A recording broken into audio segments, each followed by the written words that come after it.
To build your legacy, today I discuss Lucille B. Smith, known to many as the first African-American businesswoman in Texas.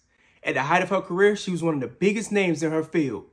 Lucille B. Smith was born in Crockett, Texas, and she received her bachelor's degree from Samuel Houston College, a Methodist HBCU, now known as Houston Tillotson University. She married Ulysses Smith and moved to Fort Worth, Texas.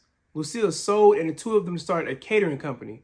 Ulysses became known as the Barbecue King of the Southwest. Lucille was named coordinator of Fort Worth's vocational education program in 1927, where she trained young African Americans for domestic service. This led to a comparable position at Prairie View A&M and HBCU northwest of Houston in 1937. In 1941, she published Lucille's Treasure Chest of Fine Foods, a box set of recipe cards. Today, it's a hard-to-find collectible. In fact, in 2020, one of these recipe boxes sold for $1,650. Not long after that, she created Lucille's all-purpose hot roll mix for a church fundraiser. Not to confuse with pancake mix, this hot roll mix was the first of its kind to be marketed in the United States. It was an instant success, as she was able to donate $800 in profits to her church in the first month alone. Soon, she was selling an incredible 200 cases per week.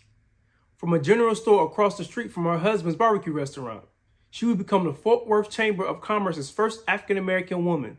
It was the country's first roll mix, and it paved the way for other kicks like it, including Smith's own chili biscuits, which were served on American airline flights and in Lyndon B. Johnson's White House. Heavyweight boxing champ Joe Louis was a particular fan of Lucille's hot rolls. She did 2 stints at Prairie View as a vocational program leader, before establishing one of the country's first college-level commercial food and technology programs in 1952. Lucille even made fruitcakes for each of Tarrant County's 330 troops serving in Vietnam in 1965. And in her honor, Fort Worth declared a Lucille B. Smith Day in 1966. Lucille was active in fundraising and worked to improve disprivileged areas. In 1969, she was named the Governor's Commission on the Status of Women. Even in her 80s, she remained active in family business and lived to an age of 92. And believe it or not, we've only scratched the surface of her career. Her recipes are still available at Lucille's in Houston, a restaurant named for her by her great-grandsons who own it. Brothers Ben and Chris Williams continues their great-grandmother's legacy 2 generations later.